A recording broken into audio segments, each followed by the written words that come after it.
Hola, buenas tardes a todos. Es para mí un placer presentarles a la profesora Margarita Órfila. Ella es catedrático de Arqueología de la Universidad de Granada. Su pasión por la arqueología empezó desde muy temprano porque tuvo la suerte de criarse al lado de algunos de los yacimientos arqueológicos más impresionantes de España, en la isla de Menorca, y luego realizó, una vez terminados sus estudios, hizo la tesis sobre cerámica romana y se ha especializado en el mundo romano. Pero lo que más nos interesa a nosotros es que en sus excavaciones en Pollentia, en Mallorca, descubrió que la parimetría de la ciudad podría obedecer a ciertos patrones geométricos que se relacionaban con la astronomía y en particular con la determinación, mediante el gnomón, de la línea norte-sur. Y esa es la línea de investigación que ha venido ampliando y desarrollando estos últimos años. Ya lo verán que es un trabajo muy, muy curioso y tiene aprobado un proyecto del Plan Nacional para desarrollar esta línea de investigación, en la cual participa también una profesora, Esther Chávez, de la Universidad de La Laguna, y que acaban de sacar un libro, que es este que ven aquí, Las orientaciones de estructuras ortogonales, el método de la variatio. Acaba de donar un ejemplar a la biblioteca, o sea que si alguien luego quiere profundizar más o echarle un vistazo, el libro estará disponible, supongo que en un par de días. Y ya sin más preámbulos, Maiti, cuando quieras. Muchas gracias. Es un placer el estar aquí en estas islas. Yo que además que soy de isla, justo la de la otra punta, por donde sale el sol, no por donde se pone. Y venir siempre a Tenerife es muy agradable. Suelo siempre venir para cuestiones relacionadas con los vecinos un poco más abajo de historia. En este caso he subido un poco más arriba, a lo cual, tratándose del mundo de la astronomía, no es raro, ¿no?, que esté un poquito más arriba en ese sentido.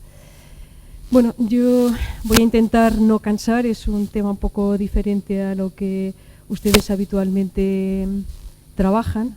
Hacer una pequeña introducción. Sé que llevo muchas imágenes y las pasaré lo más rápido posible.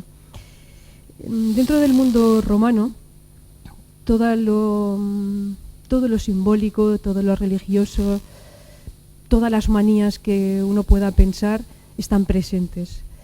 En ese sentido, pues casi todo el mundo ha ido a hablar de la fundación de Roma, después del enfrentamiento entre los dos hermanos Rómulo y Remo. Siempre pasa lo mismo, dos hermanos, acaba siempre pues matando uno a otro, o muriéndose uno y acabando uno vencedor. En ese caso se asocia en Roma con, evidentemente, la victoria de Rómulo y en el momento de la fundación de la ciudad. Hay muchas leyendas sobre la fundación de la ciudad de Roma asociado a la importancia que tenía el fundar una ciudad. En el mundo antiguo una ciudad no se piensa nunca si no es por el hecho de que los dioses den el beneplácito para que se cree algo nuevo, y especialmente un lugar que acoge a tanta gente, un lugar que haya una vida en común, ya arreglada, muy humana, pero los dioses siempre vigilando. En ese caso, para fundar una ciudad romana, la casa sacerdotal, simplemente pues un magistrado se tapaba con la toga la cabeza y ya podía funcionar como augur, y para fundar una ciudad tenía que ver todo lo que era los augurios que venían y que pues también venían del cielo, en ese caso a través de aves, a veces era el sol, pero era importante en ese sentido. Dentro de ello, de mirar pues la dirección de cómo estaban ubicados, mirar si venían o unos pájaros o una luz o lo que sea, los signos que daba a nivel de fuego, de tierra, de aire. Lo que más me interesa a mí destacar hoy en este momento es que una vez que había leído el augur Los Designios y se veía que ese era un lugar propicio para fundar una nueva ciudad, con el Litius, que era ese... no veo el ratón. Ahora, con el Litius, que era este bastón que llevaba el augur, lo que hace es sobre todo recrear en el suelo la imagen de la idea que se tenía el cosmos, que era se ha ido, la imagen del cosmos, que en el fondo es entender el cielo dividido en, yo no he hecho nada, dividido en 4 partes, y que la mejor manera de dividir una cuestión en 4 partes es teniendo 2 líneas que se cortan perpendicularmente entre sí. También tiene que ver con el hecho de que cada divinidad ocupa una parte en el cielo, y para tener ese beneplácito de crear una nueva ciudad, qué mejor manera que plasmar sobre la tierra esa idea del templo celestial y esa idea de que sea una línea o 2 líneas perpendiculares lo que marque el augur en el suelo, para decir aquí es el buen sitio, aquí es el punto desde donde iniciaremos la creación de esta ciudad, o de cualquier elemento asociado, como podría ser un campamento o podría ser parcelar el territorio. La figura que se utiliza en las divisiones al momento de crear una ciudad, al momento de urbanizar, especialmente son figuras ortogonales, y por tanto, qué mejor manera que desde la figura del cielo, con estas 2 líneas perpendiculares, ser el punto de arranque para, con líneas paralelas y perpendiculares a las mismas, ir desarrollando este eje. Sobre ese inicio de asociar la idea religiosa con la figura que se desarrollará para crear estos espacios, a ver si sigo las figuras, porque si no, a ver, ¿qué ha pasado? Vamos a ver si funciona. Yo no he hecho nada, ¿eh? Pues la base de esa figura es el desarrollo que hemos llevado a cabo de investigación en los últimos años, todo un grupo. Ya hemos tenido un proyecto I+D, estamos en el segundo proyecto I+D sobre esa línea. Pero ya me perderé sin las imágenes. En ese caso, el arranque de la investigación tiene que ver con ese trabajo en campo, y tiene que ver con el trabajo que durante muchos años hemos desarrollado en una ciudad romana, se llama Polentia, que está en la isla de Mallorca, que es una ciudad que, si bien se dice que los romanos llegaron a las Baleares en el año 123 a.C., la realidad de construir la ciudad tardaron unas 2 generaciones, unos 50 años, y cuando crearon esa ciudad, crearon 2. Las crearon con un rango de ciudad muy elevado a nivel de la estructura administrativa del mundo romano, al cual tenían muchos privilegios los ciudadanos que vivían allí. Pensaron muy bien la ciudad, pensaron muy bien dónde ubicarla, porque tenía una función muy clara, y era controlar la ruta marítima que desde la península ibérica iba hasta la península itálica. Y les interesaba mucho a los romanos porque, sobre todo, a partir del siglo I a.C., tenemos que pensar que Iberia era muy importante para el mundo romano, dado que la riqueza minera de la península ibérica hacía que se llevase hacia Roma pues cosas que valían mucho, como podía ser, por ejemplo, plomo o plata, muchos elementos en ese sentido, aparte que luego el aceite también, y trigo, muchos bienes. Poder ir desde la península ibérica a la itálica cruzando las Baleares era una gran ventaja, dado que evitaban mucha costa y era mucho más rápido. A ver. Esa era la figura inicial que yo decía, de la figura del templo, y que se reproduce en tierra, y que puede reflejarse mucho en muchas otras figuras que las veremos dibujadas, en la que no solo estarán presentes los elementos relacionados con esa primera imagen, que además tiene que coincidir con los puntos cardinales. Por tanto, asociamos la idea de dividir en 4 partes con esa idea tan básica de orientarnos en base a norte, sur, este, oeste, en base de por dónde sale el sol, por dónde se pone, y lo que hemos hecho todos, ¿no?, de ponernos así, dónde sale el sol, y aquí está el norte, aquí está el sur, el este y el oeste. Siendo como base esa figura, que puede dar a muchas más representaciones, y que en las fuentes literarias va a estar repetida en muchísimas ocasiones para reflejar muchas otras cuestiones, como puede ser la figura de un pequeño templo que se disponía al inicio de crear la ciudad, y a partir de allí ser el primer lugar en donde se celebraba un acto religioso, como era ese augur buscando esa parte, o como puede ser la figura, en ese caso de un auguráculum, que es ese pequeño templo en el que además, como este que se localizó en Bantia, tiene de nuevo una forma ortogonal en la posición de estos cipos que se identificaron, y que además encima está asociado con lo religioso, porque aparecen las palabras de lo que decía el augur cuando estaba mirando esos parabienes que le llegaban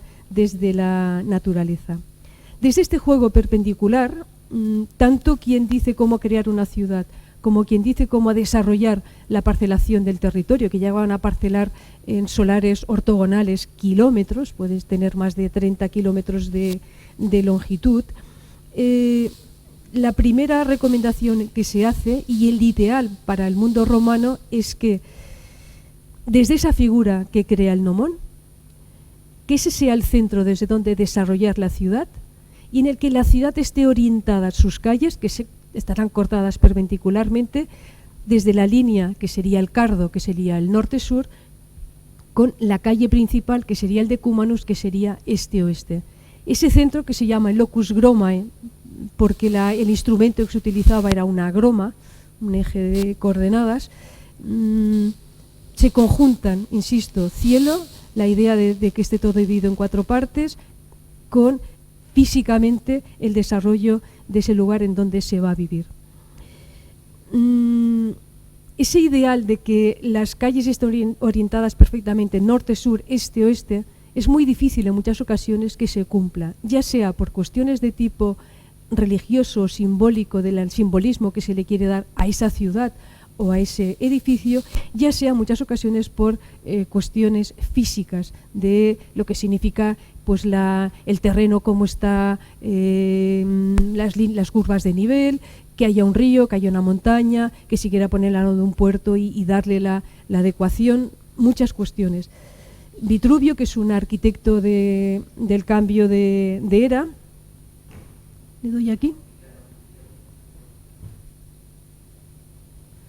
que es un arquitecto de la época de Augusto, del cambio de era, ya da esos parámetros. Para crear una ciudad, primero hay que buscar y colocar ese cruce que marcarán los puntos cardinales, que no dirán dónde están los puntos cardinales. Pondremos en el suelo una rosa de los vientos que nos dirán por dónde vienen los vientos, porque Vitruvio estaba muy preocupado a nivel de que la ciudad sea sana, saludable, y pensaba que si las calles estaban orientadas de manera que el viento corriese por ellas, eso era muy malo, y que tenía que girarse la ciudad de manera que las fachadas de las ínsulas, de las manzanas, parasen el viento, y así era mucho más saludable. Luego en el siglo V se piensa todo lo contrario, pero sí que desde esa idea inicial de seguir el recorrido del Sol a plantear que se puede girar por conveniencias ese hecho, está perfectamente documentado. No solo lo dicen las fuentes literarias, sino también los elementos arqueológicos. Y es más, la imagen que tiene todo el mundo de una ciudad romana es siempre eso, perfecta, cortada ortogonalmente, en el centro hay una plaza, las calles paralelas y perpendiculares, pero aún así, Tingat, que es una ciudad, digamos, modelo, y que está rectangular, que hay 2 calles, las 2 calles principales no acaban finalmente marcando un eje de coordenadas. En Córdoba, que podían haber hecho el inicio de la ciudad, que es esa, perfectamente ortogonal, pues la cortan aquí y no acaban cerrando la figura ortogonal, y cuando la amplían giran la orientación de las calles para acercarse al Guadalquivir, al río. En otras ocasiones, esto es una ciudad nueva, maravillosa, en la Sierra de Sevilla, y la orografía no les permite para nada crear una figura ortogonal, y por tanto adaptan cada edificio como pueden a esa orografía. Y así sucesivamente. Quizás Ampurias, la ampliación de época romana sería la más parecida. Bailo Claudia, que está en Cádiz, pues se adapta a la línea del mar y a las curvas de nivel. Barcelona no cierra la ciudad, se come y hace unos chaflanes. Clunia, que es una ciudad de unas 100 hectáreas, curiosamente, pues que podía tener todo perfectamente organizado y regular, cada zona de la ciudad mira para un lado o para otro, que a veces es casi imposible de entenderlo, ¿no? Mérida, la capital de la provincia de la Lusitania, el norte está aquí, es una ciudad bastante ortogonal, pero lo que hace es alinearla a la línea del río que pasa por aquí. Es decir, puede haber muchas causas. Crear una ciudad, tenemos que pensarla en cuanto a para qué quieren que se cree esa ciudad, qué espacio, qué lugar es el que va a ubicar y adaptarse a toda la serie de necesidades. Habrá muchos condicionantes. Vitruvio dice, bueno, si la gente va a reunirse en la plaza del Foro, ya que van a estar allí charlando, oriéntala de manera que estén debajo de unos soportales y que les dé el solecito. Y los que tienen tiendas, si les dan solecito, va a ser mucho más agradable que no que pasen frío. Es decir, muchísimos condicionantes. Y habrá edificios que irán a, digamos, su propia bola, como pueden ser los templos, porque están asociados a una divinidad. En el estudio que hicieron Romano y Aveni en los años 90 sobre la orientación que tienen los templos, para los templos griegos especialmente están mirando hacia el este, los templos etruscos digamos que mirarían hacia el sur, mientras que la orientación de los templos que ellos trabajaron de época romana están casi cogiendo todo el arco, un poco entendiendo los espacios en donde que ocupan cada uno de los templos en el cosmos, según relata Marquinus Capella en el siglo V después de Cristo. En otras ocasiones, Gottarelli asocia la estructura de ese templum auguraculum, el templum in terras que se descubrió en Bantia, con el posicionamiento de cada uno de estos tipos, asociado una relación de equivalencias geométricas a la forma que tiene una ciudad Marsaboto, que es considerada la primera ciudad ortogonal de época etrusca identificada en la península de Italia. Evidentemente he hablado del norte, sureste, oeste, pero cómo no, todo lo que son los puntos de puesta y salida de los solsticios tuvieron también una significación muy importante a la hora de las orientaciones de muchos elementos. Pero en lo que yo trabajo especialmente es un poco en lo que dice Vitruvio en su libro de los 10 libros de arquitectura, en una introducción que hace en la que muchos arquitectos tendrían que leerla, y no solo leerla, sino entenderla y aplicarla, en la que da recomendaciones, hace más de 2000 años, sobre qué cosas tiene que saber un arquitecto. Y entre las cosas que dice, es muy importante, dos términos, lo significado y lo que significa. Una cosa es la idea de lo que quieres hacer, otra cosa es que eso sea factible de llevar a cabo. Y un poco el trabajo en el que nosotros, todo el grupo de investigación, hemos ido desarrollando, es un poco en cómo se pueden realizar las cosas desde la persona que trabaja en el campo, desde el topógrafo que se enfrentó a ejecutar la idea de la ciudad o del templo que se quiere crear. En ese sentido, en la ciudad romana de Pollentia, que está en este punto de intersección entre estas dos magníficas bahías, una ciudad que desde los años 20 del siglo XX se está trabajando en ella, una de las codirectoras es Esther Chávez en este momento. Trabajamos con un arquitecto, con Luis Moranta, y lo primero que identificamos es que hay una relación de equivalencias geométricas en lo que es el tamaño de los edificios. Juegan con el triángulo pitagórico 3, 4, 5, es decir, son una medida de módulo multiplicado por 3, por 4 y por 5. Hay una relación de equivalencias geométricas entre el templo capitolino de esa ciudad y una manzana de tiendas y de talleres, pero desde que apareció en los años 80 llamó mucho la atención una pequeña estructura de unas medidas pequeñitas por lo que es el resto de los edificios, que en principio, según lo que habían dibujado los arquitectos que hicieron la planimetría, estaba orientado norte, sur, este, oeste. Al estar justo delante del Capitolio se pensó que sería el Auguraculum, ese templo asociado a la fundación ritual de las ciudades. Llamó la atención que desde el centro de este edificio, si vamos al centro del Capitolio, mide la misma anchura que mide el Capitolio, y desde el centro a este edificio también la distancia es la anchura de este edificio, la distancia entre aquí y aquí.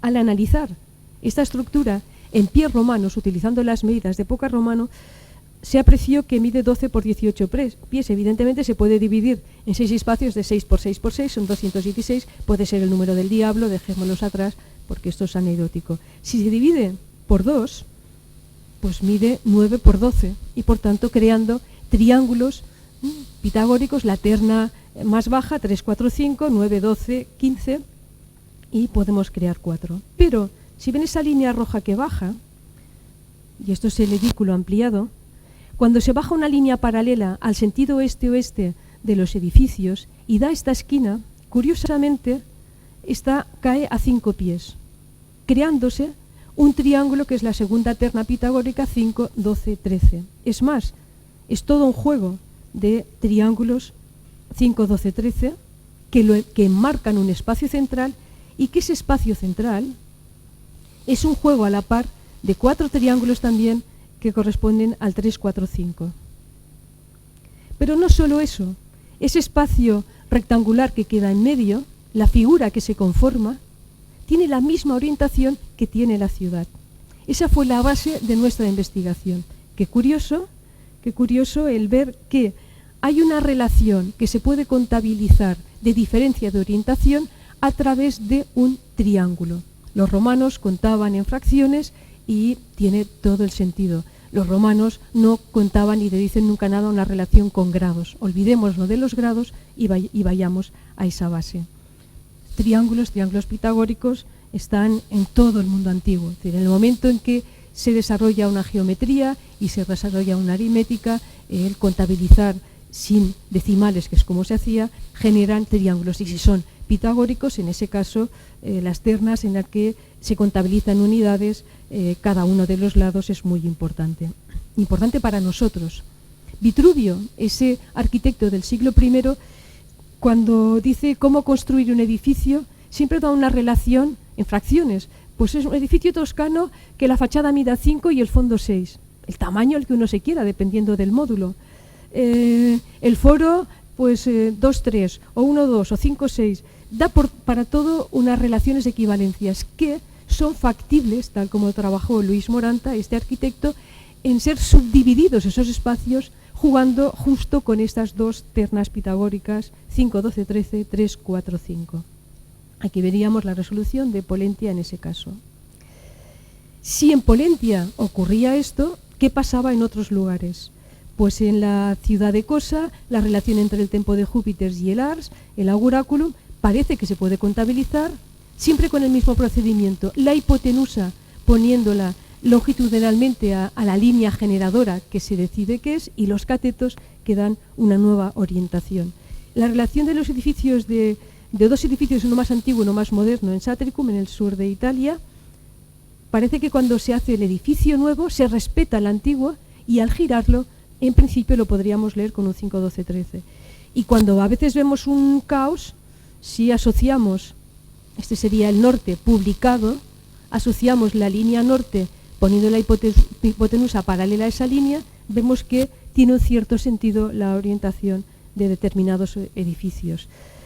En Volubilis, que ahí vemos las curvas de nivel, pues bueno, el norte, un 3, 4, 5, 5, 12, 13, para conseguir la orientación de los edificios. En Segóbriga, que aquí está bien identificado un pozo, un mundus, que está la línea roja encima, en principio está orientado a norte y la relación de las orientaciones de la ciudad lo podríamos leer con esa lectura.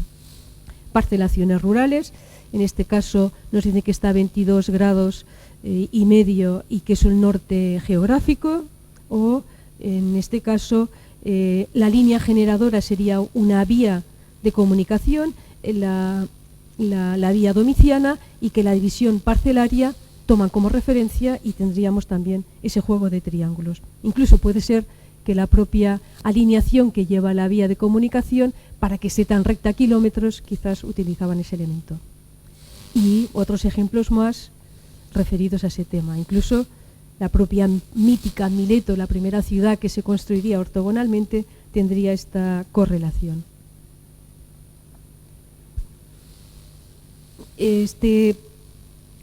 Esta figura, para saber por dónde viene el viento, también está dividida en triángulos como que nos diese esa orientación.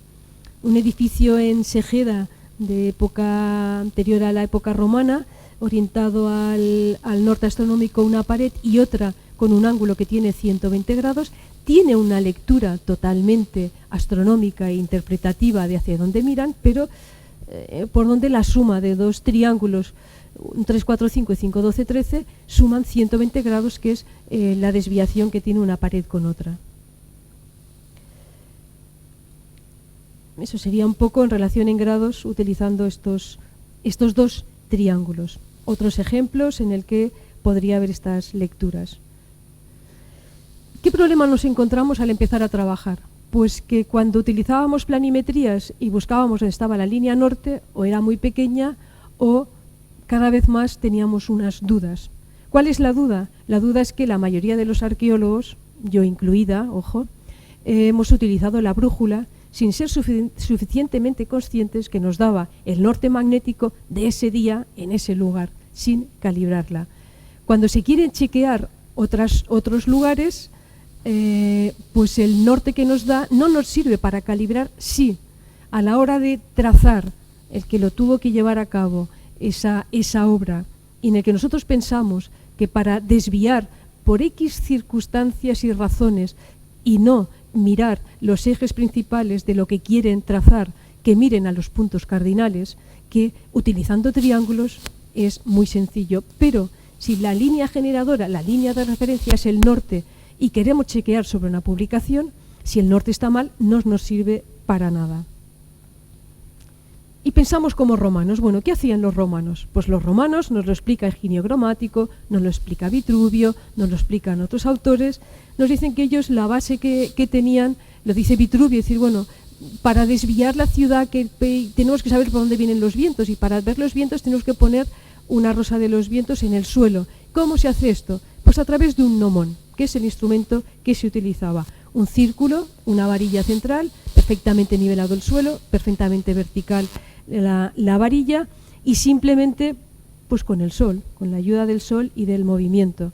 Es decir, se nivela bien, se pone la varilla y se espera que el sol a primera hora, la proyección de la varilla es muy tenue y se va hasta muy lejos. A medida que el sol es más fuerte y va subiendo, cada vez la intensidad de la sombra que se plasma es mucho más fuerte y va cortando hasta llegar a un punto en el que justo la longitud de la varilla o del punto de referencia que tienes tiene la longitud del radio de la circunferencia. Se marca este punto, se vuelve a ir decreciendo, vuelve a crecer de nuevo. Cuando justo ocurre lo mismo en el otro lado, se vuelve a marcar, se juntan estos dos puntos y por bisectriz veremos aquí la operación, el otro, por bisectriz se busca el centro de los dos puntos y se junta con la varilla.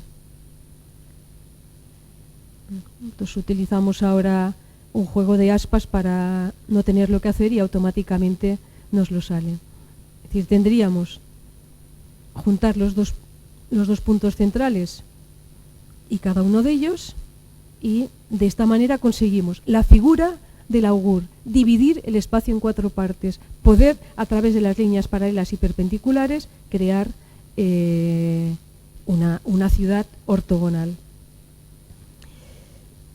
Era muy pesado hacer gnomones de obra y nos habíamos transformado casi en paletas, complicado.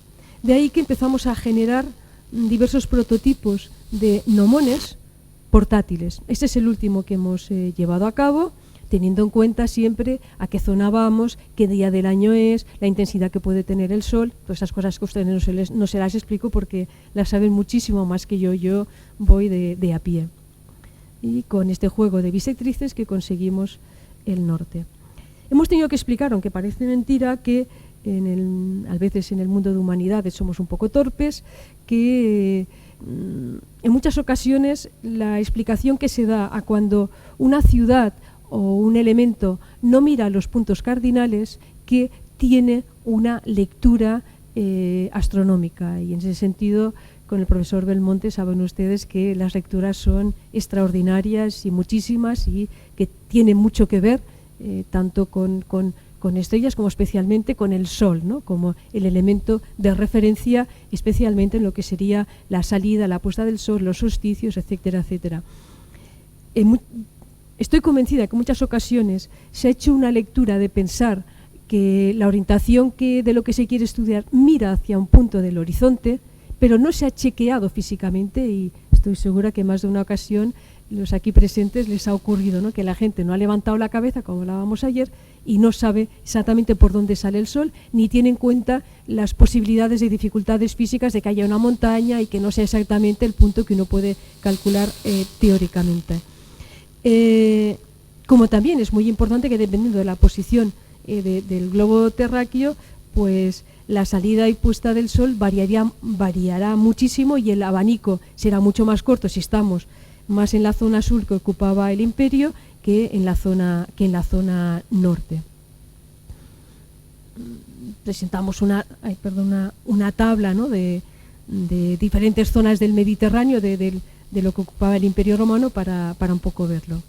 Estos efectos a veces pueden ser casuales, como en Nueva York, ¿no? Que se celebra el Manhattan Hanging porque resulta que 2 días al año el Sol se pone por la orientación que tienen las ciudades. ¿Cuál es el procedimiento que nosotros hemos planteado para ejecutar la obra físicamente? Buscamos el norte a través del gnomón, somos muy pedestres. A partir de ello, si utilizamos estos triángulos, se coloca la hipotenusa del triángulo elegido sobre una de las líneas, en este caso el norte, podría ser el este-oeste, y los catetos dan la nueva orientación. Una manera para girar de una manera, digamos, estandarizada y homologada. ¿Qué pasa si utilizamos estos 2 triángulos? Pues la realidad es que solo hay 4 opciones, la inicial norte, sur, este, oeste, y solo hacia el este, hacia el oeste cada uno de ellos, y el margen de posibilidades de desvío es muy corto. Siempre jugando con triángulos conseguimos, a través de la hipotenusa, unir 2 hipotenusas, ese juego. Aún así, utilizando los triángulos y obviando los grados, las posibilidades de relación de grados que nos pueden dar en relación a qué pared cojan para ver la desviación con el norte, de 16 posibilidades pasamos a 4, y ya es, creo, un gran avance. Hemos chequeado en diferentes lugares, como en esta ciudad de Clunia que he hablado antes, en la zona de la Basílica, se buscó el norte solar y se trasladó la orientación de esa ciudad sobre ese eje, y proporcionó que el norte, dándole valor 5, jugando con valor 3, se nos cerraba con valor 4. Ahí, esto vuelta atrás. Lo veríamos aquí, el traslado y ese juego. Y el resultado. Lo hemos utilizado en Itálica, en las termas antiguas, en el que jugando buscando el norte a través de un gnomón, pues también nos daba, en ese caso, con el 5, 12, 13. Se chequeó en un poblado ibérico con una estructura ortogonal en lo que son la construcción de las casas. Estamos hablando de siglo V antes de Cristo. Se buscó la línea norte, se trasladó la orientación y el chequeo fue un 5, 12, 13. Puede ser que haya combinación entre ambos triángulos, en ese caso en la ciudad de Valeria, en el que ni uno ni otro daba resultado, pero que al unir los dos daría la relación de orientación. Siempre la hipotenusa sobre la línea que pensamos generadora y jugando en ese caso.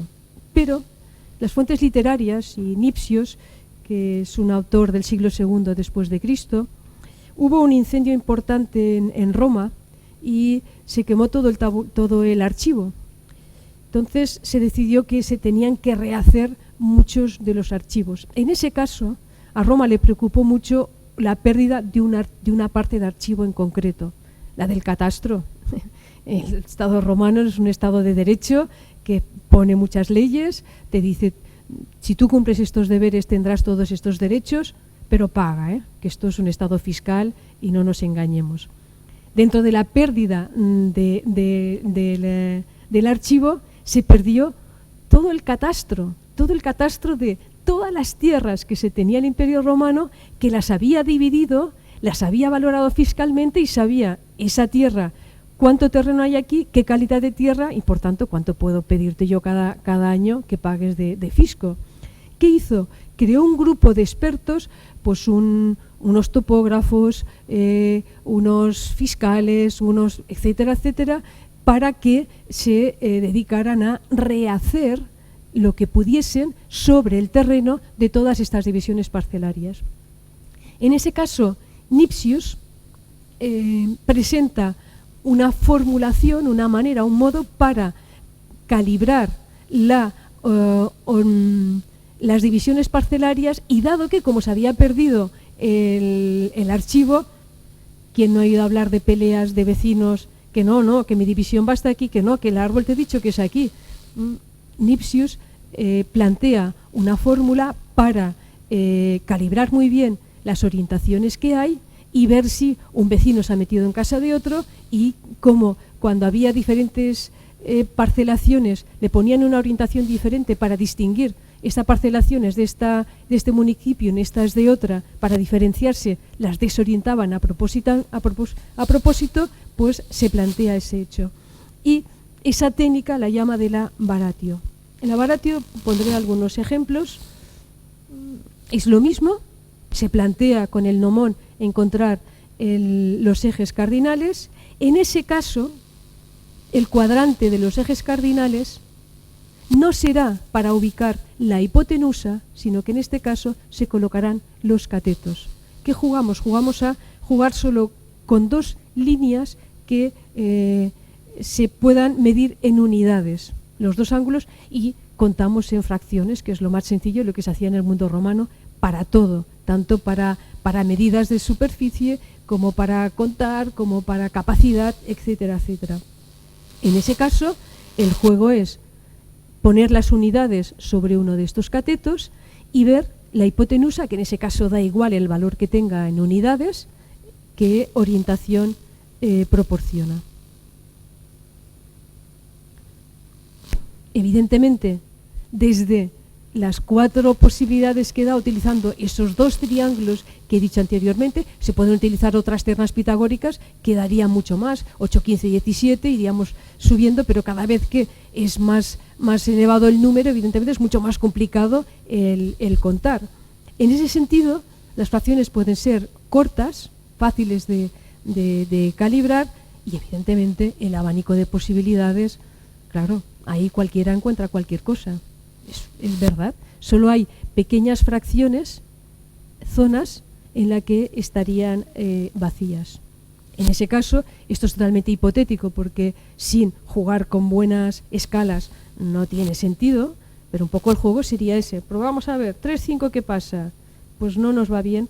No nos va bien en el sentido de que vemos que este edificio está encajado de cierta manera con las curvas de nivel y el espacio que tiene, insisto, por X razones que se quieran dar una orientación diferente a la de los puntos cardinales. Es el juego de ir probando.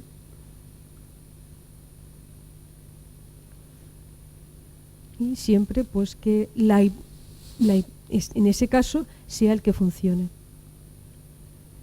Posibilidades, bueno, pues lo podemos ver en grado. El 1,1 siempre será 45 y luego hay todo una posibilidad de contabilizar en grados, que es como contabilizamos nosotros ahora siempre cuando damos una desviación. O al revés, con los grados, qué posibilidades de varatio, es decir, de relación entre facciones nos puede proporcionar. En el caso de Mallorca, resulta que el norte que habíamos utilizado, y que es el norte fantástico que nos llevó a plantear la posibilidad de que la línea generadora fuera el norte, dado que ese edificio estaba orientado al norte, este pequeño edículo, este juego, ¿no?, de división interna que tiene este instrumento, o esta pequeña construcción, que si no hubiese estado orientado tal como nosotros pensábamos al norte, no nos hubiésemos fijado en él, y que nos dio todo el juego de las divisiones.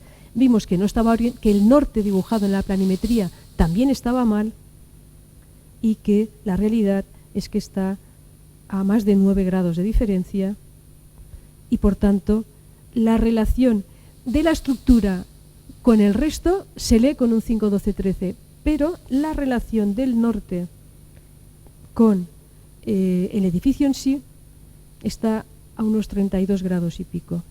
Unos 32 grados y pico que, aplicando la Baratio, resulta que es un 3,5 dentro de ese juego que he indicado. También tiene una lectura aplicando la Baratio. Evidentemente, si utilizamos ternas pitagóricas, es decir, que catetos y hipotenusa se leen, tienen valores en unidades, en números enteros, ese ejercicio, y si no está muy lejano, se puede hacer con un cordel. Es decir, todos los obreros saben que para calibrar una esquina que esté perfecto, pon 60, 80, 100, tira y lo comprobamos. Se sigue aún utilizando en ese sentido. Trabajar en ese caso con ternas pitagóricas, tanto poniendo la hipotenusa sobre la línea de generadora como poniendo los catetos, lo puedes hacer y si es un edificio pequeño se puede construir sin ningún problema, ¿no? Evidentemente eso siempre teniendo en cuenta a qué escala trabajamos. Si trabajamos a una escala 200.000, se puede encontrar lo que uno quiera encontrar. Hay que trabajar sobre el terreno y con buenas escalas para que esto tenga una realidad y un valor. Con ese planteamiento que nosotros hacemos de ejecución sobre el terreno, de crear un nuevo espacio, el planteamiento es que con el gnomón, y si hace sol, se puede plantear y plasmar sobre todo el espacio, todas las veces que se quiera, la línea generadora, si esa línea generadora es el norte, o coger la relación que puede tener la línea generadora que queremos en relación al norte y contabilizarlo con triángulos. Y a partir de aquí, pues trabajar y trazar sin ningún peligro de que la orientación que queremos plasmar se nos desvíe de esa realidad, teniendo presente el instrumental que utilizaban, una groma o un gnomón, es decir, que no es una estación total, es un aparato que tiene sus limitaciones, es un aparato que juega con lo que da el ojo. Más allá de 70 metros, el ojo con ese juego de unir dos puntos, es que se va. Es que el grosor del hilo, lo que ves en el fondo, ya no sirve para nada, no tiene ninguna precisión. Hay que ir teniendo en cuenta ese elemento.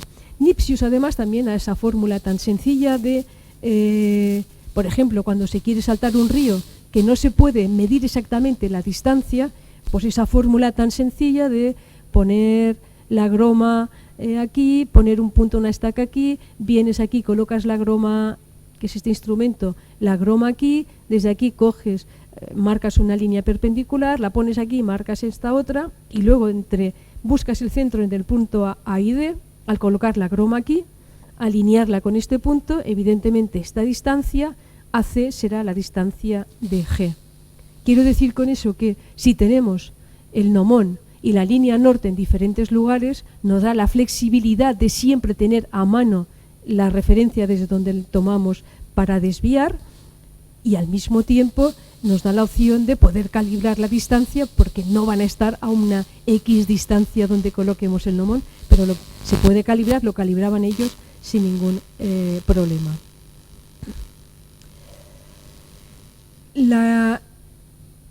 El dibujo que aparece en muchas publicaciones relacionadas con el urbanismo romano, en el que la orientación que tienen las ciudades se ajusta a la salida del sol en un punto en el horizonte, ya sea evidentemente en los equinoccios, que será exactamente este-oeste, ya sea que se ha orientado en relación al día en el que cuando sale el sol, el día del nacimiento del fundador o el día del nacimiento de Augusto o lo que sea, es lo que yo siempre planteo.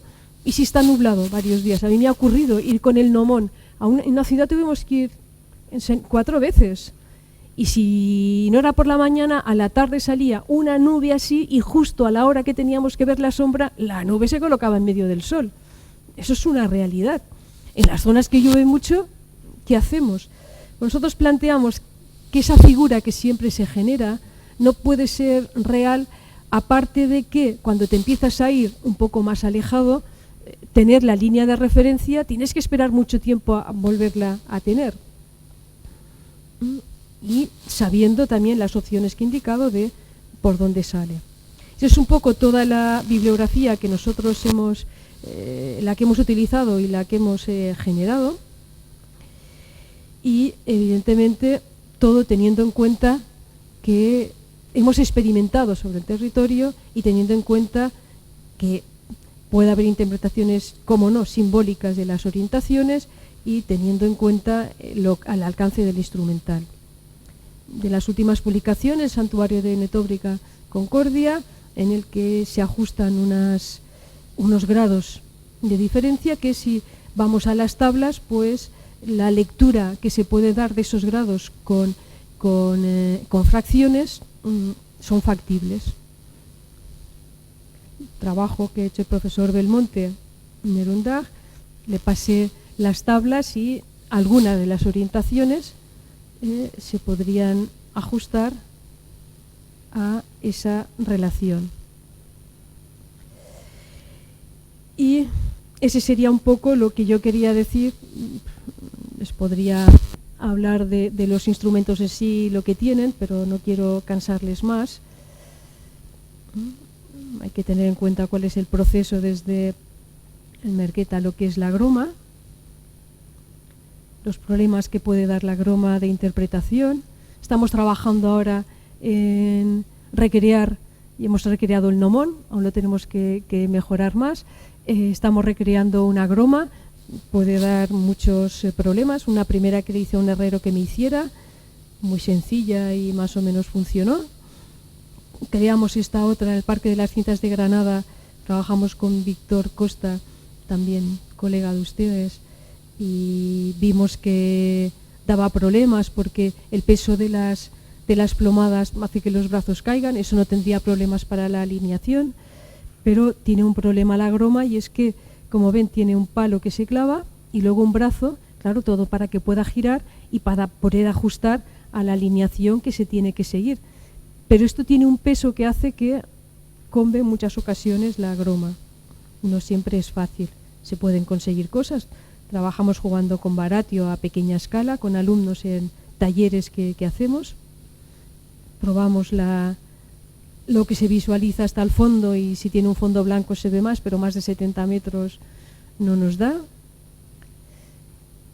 Y actualmente estamos trabajando con una nueva groma en la que para compensar el peso que tiene este brazo se le puso un peso, pero al final estamos pensando que a lo mejor las recreaciones que se han hecho de la groma toda la vida, con ese brazo que sobresale, a lo mejor no es necesario, dado que si los brazos tienen la misma longitud, alinear desde el exterior también son una línea recta y también son perpendiculares y se alinea muy bien. Pusimos unos cordeles que casi no se ven, negros, que los veíamos muy bien, y desde de pie, siempre dice que la groma tiene que ser muy bajita, si es más alta, la visión te da que tú ves los dos cordeles y el que está clavando el clavo, tú ves el clavo porque está alineado, ¿no? Lo ves, no importa incluso poner ni una estaca. Y bueno, eso es un poco lo que estamos trabajando ahora en ello, es decir, desde el punto de vista del currito que está en el campo, desde el topógrafo que se enfrenta con el instrumental que tiene, trasladar la idea de lo que se quiere hacer. Lo que se quiere hacer es una cosa, cómo hacerlo, ya decía Vitruvio, es otra. Bueno, espero no haberlos aburrido mucho, es un tema muy diferente al que ustedes hacen, y muchas gracias por haberme invitado. Gracias, Juan.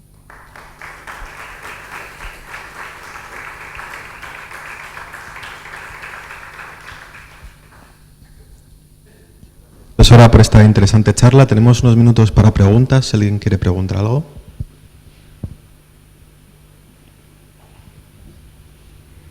Sí. Es muy común que las ciudades estén, en general, orientadas o solo son unas cuantas las que se encuentran? Yo creo que todas están orientadas. La causa de la orientación múltiple, toda la cuestión de creencias, muy importante, muy importante, porque a empezar, cuando se crea una nueva ciudad, los dioses son los que crean las ciudades. Bueno, no digamos cuando se inicia el urbanismo, ¿no? Relacionado en el Éufrates y el Tigris, no se puede crear una ciudad si no la ha creado el hombre, la ha creado siempre Dios, ¿no? En ese caso, ya estamos en una época en la que se ha avanzado mucho, pero aún así todo lo religioso es muy importante. Pero no solo pensemos en la ciudad, pensemos en la creación de un campamento, pensemos en estas parcelaciones rurales que pueden tener 30 kilómetros y que a lo mejor se desvían desde el punto inicial 2 metros. No sé si seríamos capaces hoy en día de hacerlo tan bien, ¿no? Y en esos casos hay una parte de, digamos, práctica que es muy importante. Los campamentos se orientan en relación, en muchas ocasiones, pues algo tan sencillo como que la puerta por donde sale todos los caballos o animales para comer no la vea el enemigo. Pues ¿cómo está colocado el enemigo? Nos colocaremos nosotros. Si es una ciudad portuaria, lo más importante es controlar el puerto. La ciudad ha de orientarse a eso. En una ciudad romana, el planteamiento de urbanizar, lo primero que tenemos en mente casi todos son las cloacas. Es decir, y el agua llegaba por fuerza de gravedad y salía por fuerza de gravedad. Pero en relación a las ciudades, hay algo que no nos tenemos que olvidar. Ciudades de nueva planta no son tantas en cuanto a ciudades romanas. Roma reutilizó la mayoría de las ciudades que ya existían.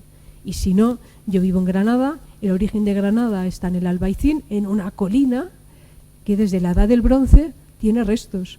Y en la época ibérica se construyó una muralla que es espectacular. En esa ciudad, aunque fuera de nueva planta, como en Munigua que hemos visto, esta ciudad minera, es imposible que tenga una ordenación regular y quizás es difícil que tenga algún significado simbólico. O sí, o va a ser cuanto más lo tendrá, porque a lo mejor el elemento romano que se ubique en esa zona, como tiene que adaptarse, ya se adapta según una simbología, unas necesidades, etcétera, etcétera. Yo creo que el abanico de posibilidades es enorme. Otra cosa es el topógrafo que estaba en el terreno y el alcance del instrumental. Y la necesidad de apoyarse en muchas ocasiones en la línea generadora para no desviarse, porque si no, a veces es difícil explicarte, caray, ¿no? Cientos de metros y ahí están perfectamente sin desviarse. Que lo calibramos hoy con nuestro instrumental. Y también tenemos que ser un poco generosos, que no pensemos en la perfección, porque tampoco será posible perfección. Aquí está también un margen. Evidentemente, hoy en día, utilizando un GIS y tal, podemos llegar a una casi perfección. Con todo lo que podemos llegar es casi una perfección. Pero ese nivel de perfección que nosotros podemos llegar a otra, en época antigua, y aún así, caray.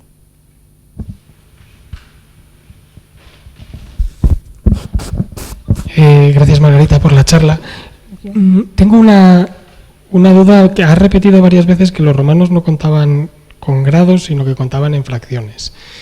Es una duda probablemente de mi propia ignorancia. Se supone que con Hiparco ya aparece la división en 360 grados.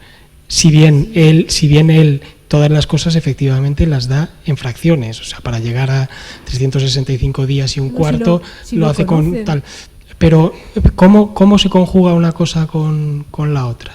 Si se puede. Esto se lo preguntas a un matemático, yo soy arqueóloga. Yo todo lo que yo he leído hasta ahora, en el mundo antiguo hay un problema, hay muchos problemas y tenemos muchas dudas, pero en muchas ocasiones tenemos que pensar que los textos de los antiguos los han traducido filólogos.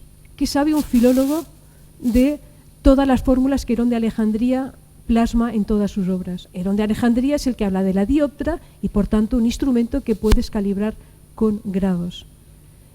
a nivel de lo que luego lees, ellos siempre se expresan en fracciones. Y en el sentido, yo te puedo pasar un listado de bibliografía sobre gente que ha tratado sobre matemáticas antiguas hasta donde yo he llegado, y siempre es fracciones. El propio Gross, ¿no?, en la publicación sobre los números irracionales en el mundo romano, con fracciones lo tienes solucionado, no tienes ningún otro problema. Pero a la hora de hablar, todo lo que yo he leído hasta ahora es en ese sentido, pero siempre teniendo en cuenta que en muchas ocasiones las traducciones, es decir, el libro de Columela sobre agricultura, pues la traduce un filólogo. Yo no sé si ese filólogo sabe sembrar patatas o entiende de olivos, que te está diciendo que hay no sé cuántas variedades de olivos y de gallinas y de no sé cuántas cosas. A veces hay traducciones muy delicadas. En clase yo siempre pongo el mismo ejemplo, que podría poner muchos otros. Los contextos en arqueología son importantes, y en la lectura también. La palabra botín, ¿es un botín? ¿Es un botín de guerra o es un apellido de un banquero? Depende de quién lo traduzca. En Google, pues ya me dirás lo que le pondrán a botín de apellido, ¿no? Yo soy de Mahón, que escrito en catalán puede ser Maó. Un Maó es un ladrillo. La traducción literal de Mahón en inglés es brick. Es un ladrillo. El contexto es muy importante. En ese sentido, eso es lo que yo he leído de lo que se ha traducido. Yo no sé quién ha traducido los textos antiguos, si sabía solo de latín antiguo o si también estaba trabajando con colegas que supieran de esa temática. Y en fuentes literarias hay muy buenas traducciones, la Loeb inglesa es la mejor de todas, pero a veces hay que poner en tela de juicio por ese hecho, ¿no?, de que saber si el traductor ha trabajado con el que sepa de la temática y no solo de la traducción. Y luego tengo, si puedo, otra cuestión, que es, efectivamente, cuando tú llegas a un sitio y quieres decir, bueno, pues voy a ver por dónde sale el sol, por dónde se pone, si está nublado, te toca esperar si quieres volver a tomar la orientación según ese método un año. Pero claro, eso mismo se podría aplicar a por dónde viene el viento. Los vientos no van a venir hoy igual que mañana, porque vienen frentes, pasan, se van, y según vienen y se van, los vientos son diferentes. Para saber los vientos dominantes tengo que estar al menos un año. Pero ahí Vitruvio te dice que le preguntes al del lugar, es decir, que te enteres cuáles son los vientos reinantes o dominantes. Lo mismo podrían hacer entonces con las salidas del sol. También, lo que pasa es que digamos que el juego que te da de posibilidades, de 16 posibilidades en cuanto al viento, es mucho más sencillo que no el punto exacto de salida del sol, no a nivel de solsticios o de equinoccios, sino a nivel de días concretos muy señalados. Yo creo que eso sí que era mucho más difícil. Pero no sé, yo no sé de astronomía, sabéis vosotros, yo he venido a aprender aquí. Yo se lo digo a nivel del proceso de ejecución y de calibración del alcance del instrumental. Yo a toda esa parte, yo es que no sé, yo necesito que vosotros me expliquéis cosas, que es lo divertido, ¿no? Trabajar con gente de ámbitos diferentes en los que hay muchos puntos en común, en el que gracias a Dios yo no sé nada de eso, ¿no? Y me encanta aprender. Gracias. Bueno, pues muchas gracias por la asistencia y vamos a agradecer de nuevo a la profesora Margarita por la charla.